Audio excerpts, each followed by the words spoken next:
चला विद्यार्थी मित्रांनो, मागच्या लेक्चरला आपण त्या ठिकाणी 1.19 geometry basic concepts in geometry याकडे आपण सुरुवात केली होती. त्यामध्ये 1.1 आपण पूर्ण केला आणि 1.2 साठी आता आपण फॉर्म्युले बघूया.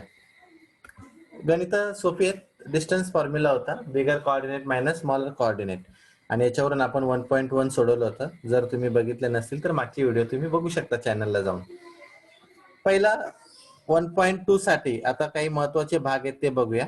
हायलाइटेड थोडी गोष्टीकडे लक्ष द्या. पहिलं सर्वात तुम्हाला माहिती असायला हवी ते म्हणजे लाईन सेगमेंट. सेगमेंट जिथे एखादी लाईन संपते, ज्याला रेषाखंड असं आपण मराठीत म्हणतो, ज्या रेषेला खंड असतो त्याला आपण काय म्हणतो? Line segment. जसं सेगमेंट ए बी आणि पी क्यू ए, त्याच्यामध्ये कंपॅरिझन जर केली तर मेजरमेंट नुसार सेगमेंट ए बी हा बिगर होईल कोणापेक्षा? सेगमेंट पी क्यू पेक्षा. का? तर मेजरमेंटने 7 हा मोठा आहे. त्याच्यानंतर आपण पुढचा पॉइंट बघणार आहोत तो म्हणजे रे. रे किरण, मराठीमध्ये त्याला आपण काय म्हणतो? किरण. जसं ए बी आणि हा ए बी या बाजूला म्हणजे अपोजिट रेज आहेत हे, तर असे लाईन मध्ये अपोजिट रेज. पुढचा पॉइंट लाईन ए बी म्हणजे लाईन ज्याला अनडिफाईन, त्या ठिकाणी काय होत जाते? वाढत जाते. अशा आपण त्या ठिकाणी त्याला काय म्हणतो? Line A B. लाईन काढायची असेल तर तुम्हाला माहिती आहे की लाईन काय होते? कंटिन्युअस तुम्ही दोन्ही बाजूंना वाढवू शकता. त्याच्यानंतर पुढचा पॉइंट आहे कॉन्ग्रुएंट सेगमेंट्स. कॉन्ग्रुएंट एकरूप, मराठीमध्ये त्याला शब्द आहे एकरूप, ज्यांच्या measurements the segments which have equal measurements the called as congruent segment. म्हणजे ए बी असेल किंवा सी डी असेल किंवा कोणताही, जर मेजरमेंट सगळ्यांच्या सेम असतील तर त्याला आपण काय म्हणतो? Congruent segment. जसं ए बी 7 आहे आणि पी क्यू 7 आहे, याचा अर्थ हे काय? Congruent, they have equal measurements. Properties of congruent segments पुढचा पॉइंट आहे प्रॉपर्टीज. आता या प्रॉपर्टीज पहिले समजून घ्या. सर्वात पहिली प्रॉपर्टी आहे रिफ्लेक्सिव्हिटी, दुसरी आहे सिमेट्री आणि तिसरी आहे ट्रान्सिटिव्हिटी. आता रिफ्लेक्सिव्हिटी सोप्या भाषेत सांगतो. पहिला सेगमेंट हा स्वतःशीच काय असतो? कॉन्ग्रुएंट असतो. म्हणजे सेगमेंट हा काय असतो? कॉन्ग्रुएंट असतो कोणाशी? स्वतःशी, इटसेल्फ. सेकंड आहे सिमेट्री. सिमेट्री म्हणजे पहिला जर दुसऱ्याशी कॉन्ग्रुएंट असेल तर दुसरा सुद्धा पहिल्याशी काय असतो? कॉन्ग्रुएंट. म्हणजे एक सेगमेंट दुसऱ्याशी कॉन्ग्रुएंट आहे तर दुसरा सेगमेंट सुद्धा पहिल्याशी काय असतो? कॉन्ग्रुएंट. तर property is non as symmetry. तिसरा आहे ट्रान्सिटिव्हिटी. पहिला सेगमेंट जर दुसऱ्याशी कॉन्ग्रुएंट असेल, दुसरा सेगमेंट जर तिसऱ्याशी कॉन्ग्रुएंट असेल तर पहिला आणि तिसरा असे हे सेगमेंट्स काय असतात? कॉन्ग्रुएंट असतात. म्हणजे ए बी हा सीडीचा सखा भाऊ आहे, सीडी हा ईएफचा सखा भाऊ आहे म्हटल्यानंतर हा पहिला आणि तिसरा सुद्धा सखाच भाऊ होणार. तर या पद्धतीमध्ये हा काय? ट्रान्सिटिव्हिटी. जसं ए बी हा ए बीशी कॉन्ग्रुएंट, ए बी पी क्यूशी असेल तर पी क्यू हा ए बीशी कॉन्ग्रुएंट होईल, आणि ए बी जर पी क्यू बरोबर कॉन्ग्रुएंट असेल, पी क्यू जर एस टी बरोबर कॉन्ग्रुएंट असेल तर ए बी आणि एस टी हे सुद्धा काय होतील? कॉन्ग्रुएंट होतील. आता हा पॉइंट सगळ्यात महत्वाचा आहे, याच्यावरती काही गणित आहेत त्यामुळे थोडंसं लक्ष द्या. Mid point of segment. Mid point. आता मिड पॉइंट म्हणजे याचे दोन समान भाग. जसं ए बी चे त्या ठिकाणी काय होतील? दोन इक्वल पार्ट जर केले तर तो मिड पॉइंट झाला, मध्यबिंदू. मग असं जर असेल तर तुम्ही हा फॉर्म्युला कसा रायटिंग करू शकता? लक्षात घ्या. M equal to M B equal to 1/2 काय लिहिता येईल? A B. तो त्या एम आणि एम बी जर काढायचा असेल तर तो ए बी च्या निम्मा. म्हणजे जर ए बी 8 असेल तर हा 4 होईल, 10 असेल तर 5 म्हणजे निम्मा निम्मा त्या ठिकाणी होईल. Comparison of segments. सेगमेंटची कंपॅरिझन. आता ए बी आणि सी डी जर बघितला तर ए बी हा काय? स्मॉलर आहे आणि सी डी काय? ग्रेटर आहे. म्हणजेच काय? तर त्याच्या मेजरमेंट्स वरती डिपेंड असतो की तो मोठा आहे की लहान आहे. तर त्याला आपण कंपॅरिझन म्हणतो. ज्यावेळेस आपल्याला त्या ठिकाणी गणित येतील त्यावेळेस आपण तो पार्ट त्यामध्ये समजून घेऊया. परपेंडिक्युलरिटी ऑफ सेगमेंट्स और रेज. परपेंडिक्युलर लाईन काढणे म्हणजे 90 डिग्री मध्ये त्याला डिवाइड करणे, परपेंडिक्युलर. आणि लास्ट पॉइंट आहे distance of a point from a line. Distance of a point म्हणजे हा सी बघा इथे, हा पॉइंट ए बी पासून म्हणजे लाईन पासून सी डी हा त्याचा काय झाला, डिस्टन्स झाला. सपोज मी जर असं म्हटलं की या सी डीची व्हॅल्यू 6 सेंटीमीटर आहे, तर त्या ठिकाणी ए बी पासून हा सी किती डिस्टन्स वर येईल, 6 सेंटीमीटर. अशा प्रकारे आपण काय करायचंय, ही गणित आपल्याला त्या ठिकाणी फॉर्म्युला बेस सोडवायची आहे. आता आपण प्रॅक्टिस सेट सोडवायला घेऊया. परत एकदा बघा काय काय बघितलं आपण. पहिला लाईन सेगमेंट, नंतर ray A B, ray line, नंतर congruent segments, properties of congruent segments, mid point of segments आणि comparison of segment, perpendicularity of segment or rays आणि लास्ट आहे distance of a point from a line. आता आपण practice set 1.2 कडे वळूया. Practice set 1.2 मध्ये गणित सोडवायला घेतले तर तुमच्या लक्षात येईल की पहिलं त्यांनी दिलंय the following table shows points on a number line. एक नंबर लाईन मध्ये पॉइंट्स आहेत and their coordinates. Decide whether the pair of segments given below the table are congruent or not. म्हणजे जे सेगमेंट दिलेत ते कॉन्ग्रुएंट आहेत की नाही हे फक्त तुम्हाला काय करायचंय, शोधायचंय. आता त्याच्यासाठी तुम्हाला मी एक एक गणित समजून घेऊया. पहिलं गणित बघा. फर्स्ट पहिल्या गणितामध्ये काय काय बघा, सेगमेंट आहे डी ई. आता या सेगमेंट मध्ये सेगमेंट कोणता, डी आणि ई.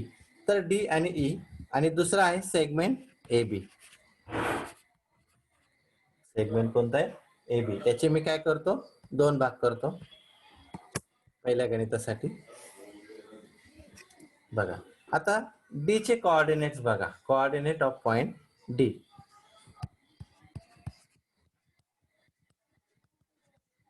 डी किती आहे बघा, डी चं कोऑर्डिनेट वरती बघा -7 आहे आणि कोऑर्डिनेट ऑफ पॉइंट ई तो किती आहे बघा, याच्यामध्ये 9.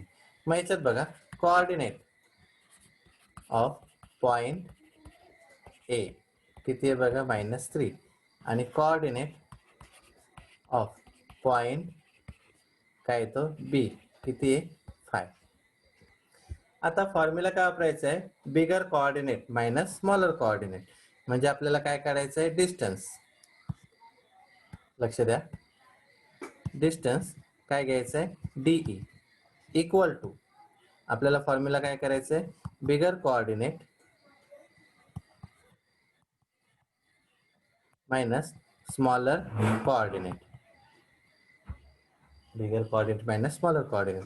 याच्यात पण डिस्टन्स ए बी काढण्यासाठी आपल्याला काय वापरावं लागेल, बिगर कोऑर्डिनेट मायनस स्मॉलर कोऑर्डिनेट हा फॉर्म्युला वापरायचा आहे. मग आता डिस्टन्स बिगर कोऑर्डिनेट किती आहे, 9 मायनस -7 आहे आणि याच्यामध्ये बिगर कोण आहे 5 -3 म्हणजेच 9 + 7 आणि इकडे किती आहे 5 + 3 म्हणजेच हे किती झाले 15. किती झाले 7 × 7 = 14 आणि 2 = 16 सॉरी 16 आणि इथे किती होतील 8. मग आता जर तुम्ही लक्षात घेतलं तर पहिला आला 16 आणि दुसरा आला 8 म्हणजेच इक्वल येतात का, नाही येत. मग शेवटी आन्सर कसं लिहायचं, याला आपण एखादा पॉइंट क्रिएट करू शकतो. याला 1 आणि याला 2 म्हणूया. फ्रॉम 1 and 2 काय distance D E is not equal to distance काय ए बी. म्हणजेच हे दोन्ही इक्वल येणार नाहीत आणि आपण म्हणू शकतो की ते कॉन्ग्रुएंट नाही आहेत. मग आन्सर कसं येईल शेवटी, segment D E is not congruent with segment A B. तर अशा प्रकारे आपल्याला काय करायचे आहे, तर डिस्टन्स फाइंड आउट करायचे आहे आणि जर डिस्टन्स कॉन्ग्रुएंट आले तरच आपण सांगू शकतो की ते कॉन्ग्रुएंट आहे, नाहीतर नाही. म्हणजे अशा प्रकारे आपल्याला काय करायचं आहे, तर टेबलमध्ये त्या ठिकाणी डिस्टन्स काढायचे बिगर कोऑर्डिनेट मायनस स्मॉलर कोऑर्डिनेट आणि त्याच्यावरून ते कॉन्ग्रुएंट येतात की नाही ते शोधायचे. हा झाला पहिला. दुसरा गणित घेऊया. याच्यामध्ये सेगमेंट बी सी आणि दुसरा आहे सेगमेंट ए डी. आता याला 1 म्हणूया आणि हा 2 म्हणूया. मग आता बी, कोऑर्डिनेट ऑफ बी काय बघा 5 आणि कोऑर्डिनेट ऑफ सी किती आहे 2. याच्यात coordinate of A -3, coordinate of B किती आहे -7. आता फॉर्म्युला काय डिस्टन्सचा याच्यात मी डायरेक्ट वापरतो, तुम्ही तिथे लिहायचं bigger coordinate minus smaller coordinate. Distance B C equal to 5 - 2 आणि डिस्टन्स ए डी. आता याच्यात तुम्हाला लक्षात यायला पाहिजे की जो निगेटिव्ह मध्ये स्मॉलर असतो तोच मोठा असतो त्यात निगेटिव्ह नंबर्समध्ये. म्हणजेच distance B C equal to किती येईल 3 आणि याची व्हॅल्यू किती येईल -3 + 7 म्हणजेच किती आले 4.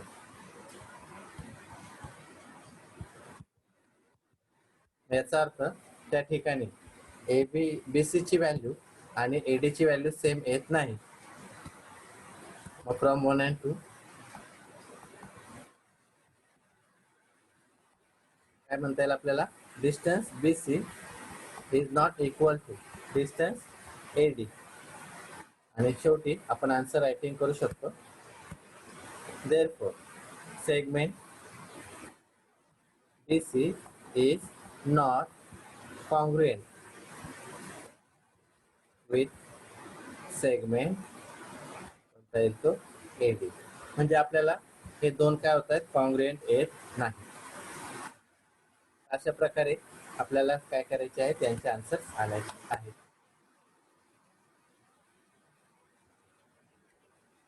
बघा लक्ष द्या सर्वांनी नीट. या ठिकाणी आपण काय केलं डिस्टन्स काढले सेगमेंटचे. जर सेम आले तर कॉन्ग्रुएंट, नाही आलं तर नाही. तिसरं गणित बघा. तिसऱ्या गणितामध्ये काय काय चेक करूया आपण. तिसरं थोडस शॉर्टकट मध्ये लिहितो, तुम्ही लिहिताना पूर्ण लिहत चला. बीई आणि पुढचा कोणता आहे सेगमेंट ए डी. आता बी चा कोऑर्डिनेट काय बघा इथे 5 आणि ए चा कोऑर्डिनेट काय 9. याच्यात ए चा कोऑर्डिनेट किती आहे बघा -3 आणि डी चा कोऑर्डिनेट किती आहे -7. रायटिंग करताना आपण आधी जसं रायटिंग केलं तसं करा. मग आता डिस्टन्स बीई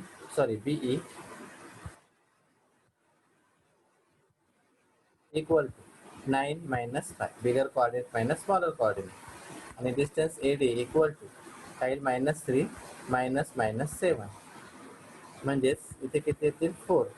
हे -3 + 7 आधी आपण सोडवलं तेच किती येतात 4. म्हणजे फ्रॉम 1 and 2 याला 1 आणि याला आपण 2 म्हणूया. From 1 and 2 distance B E is equal to distance काय येतो ए डी. आणि म्हणून आपण शेवटी आन्सर रायटिंग करू शकतो याच्यामध्ये की segment B E is congruent with segment A D. म्हणजे या 3 गणितातलं हे तिसरं गणित मात्र कॉन्ग्रुएंट येतं, आधीचे आले नाही. जे तुमचा आन्सर येईल ते काय करायचं रायटिंग करायचं. पहिल्या गणितासारखंच रायटिंग करा, जे आपण पहिलं गणित व्यवस्थित दिले त्या पद्धतीमध्ये हे रायटिंग करा. शेवटी आन्सर फक्त काय येईल तुमचे सेगमेंट काय येतील कॉन्ग्रुएंट येतील. अशा प्रकारे आपण 3 गणितं बघितली. आता आपण पुढच्या गणिताकडे वळूया. आता पहिलं गणित इथे संपलं. आता आपण किती नंबरचं गणित घेऊया 2 number. Point M is the mid point of segment A B. If A B is equal to 8 then find the length of M. पहिली आकृती काढायची, लक्षात ठेवा. या गणितांना सर्वात पहिले आकृती महत्वाची, ती आकृती आपण काढूया. त्याला नाव काय येईल ए आणि बी. त्याचा मिड पॉइंट म्हणजे मध्यबिंदू. याचे 2 सेम कॉन्ग्रुएंट भाग होतील. एम आणि एम बी हे काय झाले पाहिजेत सेम झाले पाहिजेत. मग आता गणिताचं आन्सर लिहायला सुरुवात करूया. आपण तुम्हाला मी फॉर्म्युला रायटिंग करताना दाखवलं होतं कसं लिहायचं. आपण कोणतं गणित सोडवते सेकंड. पहिले इन्फॉर्मेशन लिहूया. काय M is the mid point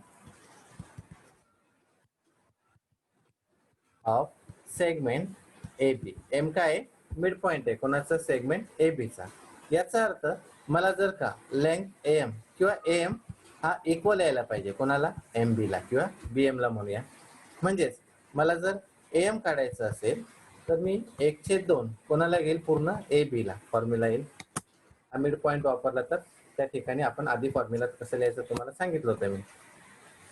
तर या पद्धतीने मग आता एम इक्वल टू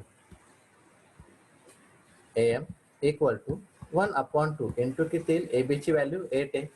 म्हणजेच लेंथ एम इक्वल टू किती आले? 4 युनिट्स. म्हणजे अशा प्रकारे तुम्हाला या दुसऱ्या गणितामध्ये कोणता फॉर्म्युला वापरायचा आहे? मिड पॉईंटचा फॉर्म्युला. आणि त्या ठिकाणी मिड पॉईंटचा फॉर्म्युला वापरल्यानंतर तुम्हाला आन्सर किती भेटतं? 4 युनिट्स. तर अशा प्रकारे आपल्याला हे दुसरं गणित पूर्ण करायचं आहे. पाहिजे ते इथे लिहून ठेवा बाय मिड पॉईंट फॉर्म्युला. हे झालं 2 नंबरचं गणित. पटकन रायटिंग करून घ्या. आता आपण 3 नंबरच्या गणिताकडे वळूया. 3 नंबरचा गणित मी हायलाइट करतो. 3 नंबरच्या गणिताला point P is the mid point of segment C D if C P is equal to 2.5 then find length C D. आता मी काय करतो? परत डायग्राम काढतो तिसऱ्यासाठी. डायग्राम्स महत्वाचे आहेत. इथे काय येईल? सी आणि इथे येईल डी आणि त्याचा मिड पॉइंट काय? पी आहे. पी काय करेल? त्या ठिकाणी सी आणि डी चे दोन सेम भाग करेल. आता सीपी दिलाय 2.5. पहिले इन्फॉर्मेशन रायटिंग करूया. काय? Point P, third number. Point P लिहायला घ्या. Is the mid point of segment C D. Mid point of segment C D. If त्या ठिकाणी बघा, पुढचं बघा, लेंथ सी डी किंवा सी पी जेवढा आहे, लेंथ सी पी तेवढाच काय व्हायला पाहिजे? Length P D. आणि दोघांची व्हॅल्यू किती येईल? 2.5. त्यांनी सेंटीमीटर दिलेले नाहीत त्यामुळे युनिट सेल शेवटी. मग आता जर मला सी डी काढायचं असेल लेंथ, लक्षात घ्या, मला काय काढायचं? Length C D. तर मला दोघांची बेरीज करावी लागेल. कोणाकोणाची? C P plus length P D. C P आणि पी डीची काय करावं लागेल? ॲडिशन. मग सी पी किती आहे? 2.5 प्लस 2.5 म्हणजेच किती येईल? 5. तर अशा प्रकारे तुम्हाला हे मिड पॉईंटची गणितं सोडवायची आहेत. गणित एकदम सोपी असतात. फक्त तुम्हाला फॉर्म्युला आणि ॲप्लिकेशन या 2 गोष्टींमध्येच ही गणितं सोडवायची आहे. आपण सर्व सिलेबस बघणार आहोत ऑनलाईन. त्यामुळे तुम्हाला नेटवरती, यूट्यूबला माझ्या चॅनलवरती जॉमेट्री बाय नंदकुमार सर्च केल्यानंतर तर तुम्हाला त्यामध्ये सर्व व्हिडिओज बघायला भेटतील. आपण शेवटच्या धड्यापर्यंत त्याचा पूर्ण सिलेबस ऑनलाईन टाकण्याचा प्रयत्न करणार आहोत.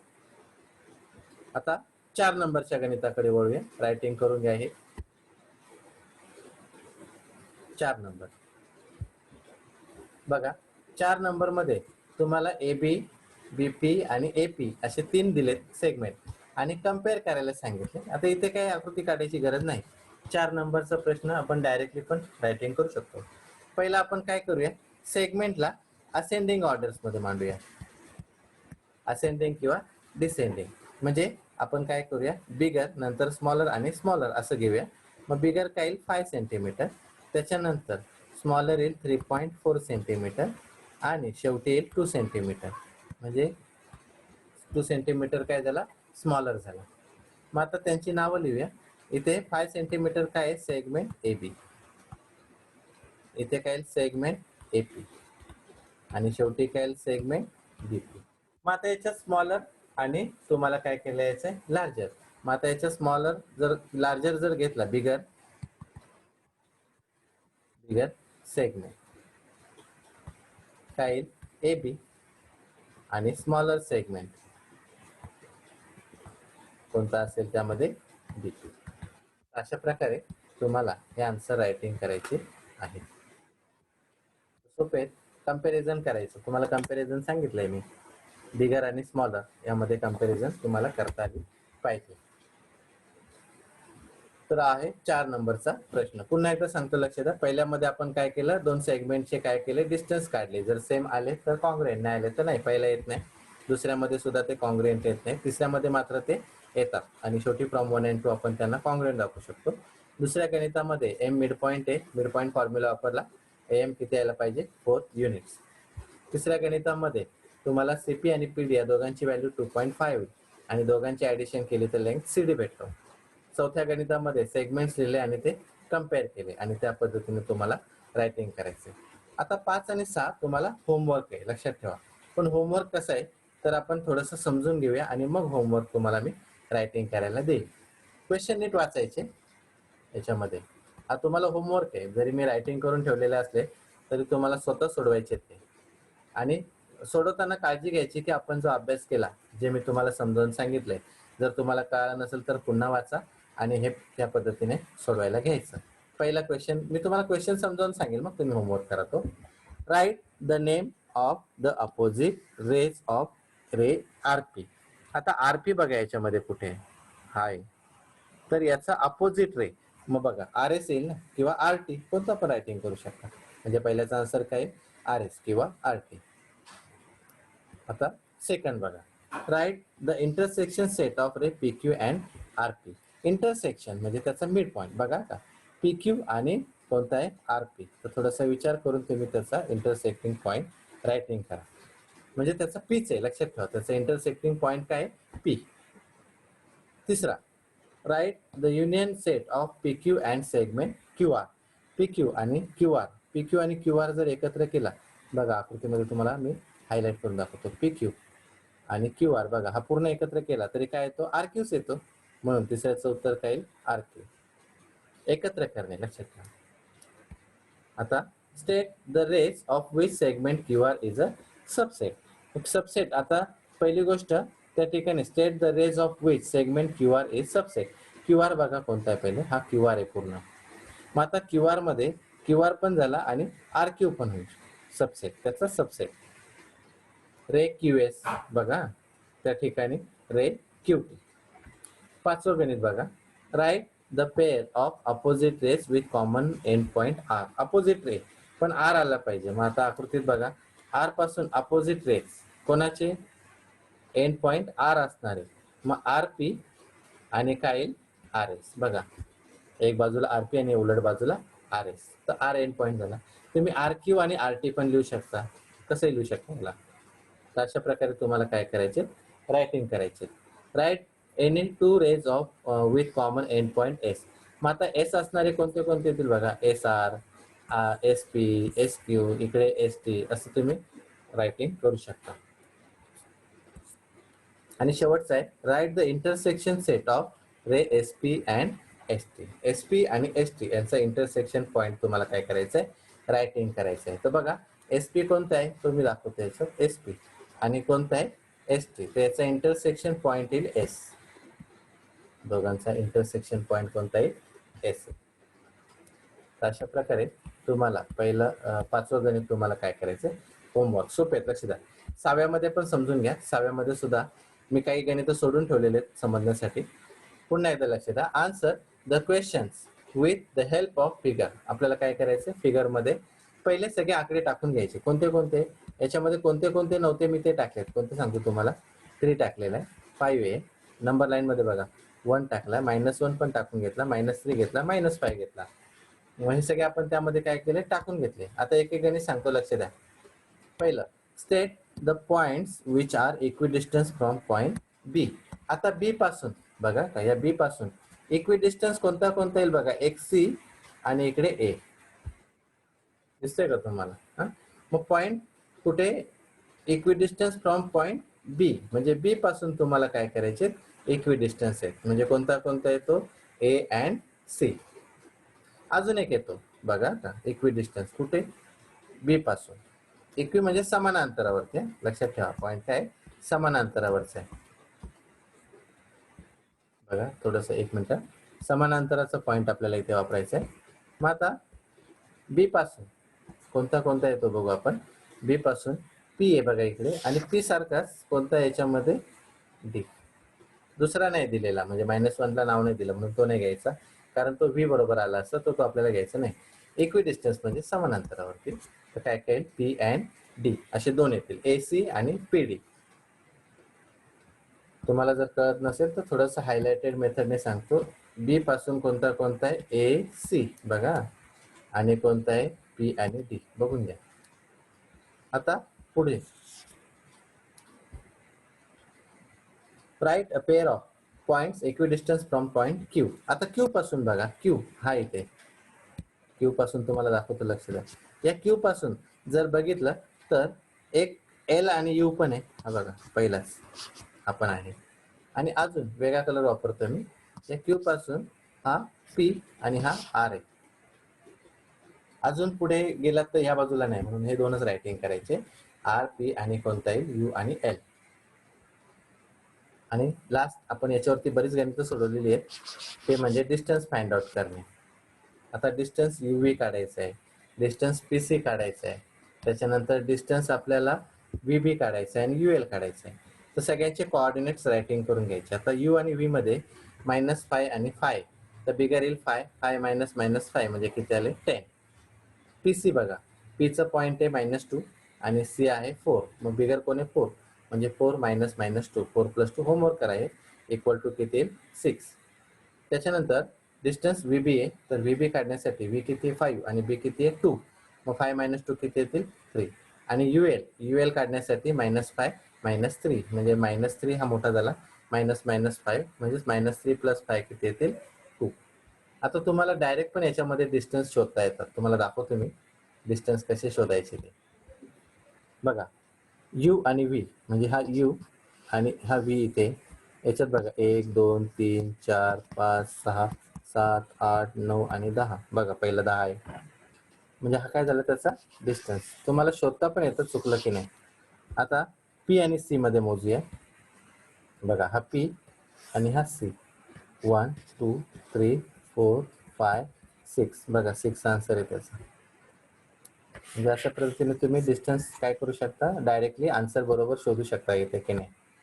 अजून एक आहे कोणता, व्ही बी. आता व्ही आणि व्ही बी बघा, हा व्ही आणि हा इकडे कुठे बी, हा व्ही आणि हा बी, तर इथे किती 1 2 आणि 3, बघा आन्सर 3 आहे. आणि शेवटी त्या ठिकाणी कोणता आहे यू आणि एल. आता यू आणि एल बघा त्या ठिकाणी 2च येते. तर अशा प्रकारे आपण आज प्रॅक्टिस सेट काय बघितला 1.2. पुन्हा एकदा सांगतो, लक्ष द्या 1.2 कडे. पहिला आपण फॉर्म्युले बघितले, त्यामध्ये line segment, ray A B, ray line, congruent segment, properties of congruent segments, mid point of segment याच्यावर गणित आपण सोडवले. कंपॅरिझन ऑफ सेगमेंट याच्यावर एक गणित होतं. पहिला प्रॅक्टिस सेट 1.2 पहिला गणित, डिस्टन्स काढले, सेम आले तर कॉंग्रुएंट, नाही आले तर नाही. पहिलं येत नाही, दुसरं येत नाही, तिसरं येतं. दुसऱ्या गणितामध्ये मिड पॉईंटचा फॉर्म्युला वापरला तर आन्सर किती येतं 8. तिसऱ्या गणितामध्ये मिड पॉईंट वापरला, दोघांचे ऍडिशन केले तर किती येतं 5 युनिट्स. चौथ्या गणितामध्ये कंपॅरिझन केली, पहिले असेंडिंग किंवा डिसेंडिंग कशा ऑर्डरमध्ये मांडा, बिगर आणि स्मॉलर तुम्हाला रायटिंग करता आले पाहिजेत. 6वं गणित जरा वाचून व्यवस्थित एक एक गणित नीट वाचून प्रत्येक पॉईंटचा आन्सर शोधा आणि रायटिंग करा, म्हणजे तुम्हाला ते स्वतः चांगल्या पद्धतीने समजेल. आणि 6 नंबर सुद्धा डिस्टन्स काढायचे आणि एस क्यू आणि बी पासून इक्वी डिस्टन्स आहे, तर हे शोधणं सगळ्यात सोपे. तर अशा प्रकारे आज आपण जॉमेट्रीचं प्रॅक्टिस सेट 1.2 पूर्ण केलं. नेक्स्ट लेक्चरला आपण प्रॅक्टिस सेट 1.3 पूर्ण करून या चॅप्टरला संपूया. ज्यांनी व्हिडिओ बघितले नसतील त्यांनी मागच्या यूट्यूब व्हिडिओचे बघू शकता. व्हिडिओ मागे जाऊन यूट्यूब चॅनलला जॉमेट्री बाय नंदकुमार करवंदे असं सर्च मारून तुम्हाला माझे व्हिडिओ बघायला भेटेल.